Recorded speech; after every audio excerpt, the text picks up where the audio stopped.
बरगढ़ जिल्लानु खरीफ धान किणा बिकाके पाखापाखि मासे ही गलान हेले चाषी ठीक भाव धान बिकी नहीं पारबार। जिल्लार भिन्न भिन्न धान मंडी खाली पड़िथिबार बेलके चाषीर खलानु शह शह बस्ता धान इहादे भी पड़ी रहीचे। एफएक्यू रे कटनी छटनी लगी चाषी मंडी नु धान फिरे आनुचे और खला मानके सुखौचे।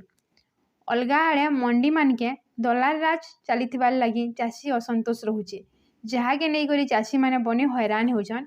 इंदा समया थी दलाल मुक्त मंडी संगे ठीक भाव धान घिना जाऊ बोली दाबी करिचे चाषी।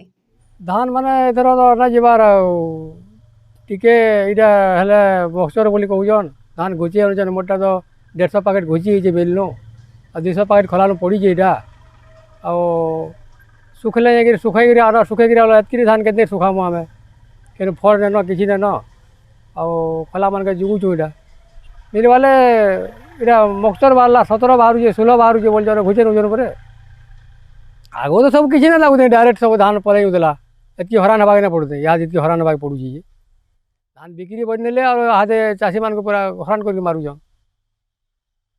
पैसा अतका मिली पैसा अतका ना पछे मिली तो हमको भल थिला आ धान सुरखुर रे बिकुथिलु आमे बिकबाटा हाथे महा मुश्किल होउची डबल काम लागुचे। एफएक्यू बोली धान पर एफएक्यू केन्दा आमे तो ना जानबा से एफएक्यू बोली कहउछन आ क्या मेसीन आइजन मार्केट नु रखीजन पर आमे तो चाषी माने देखिकी सेना हमर चाषी माने सब बदली नउछन।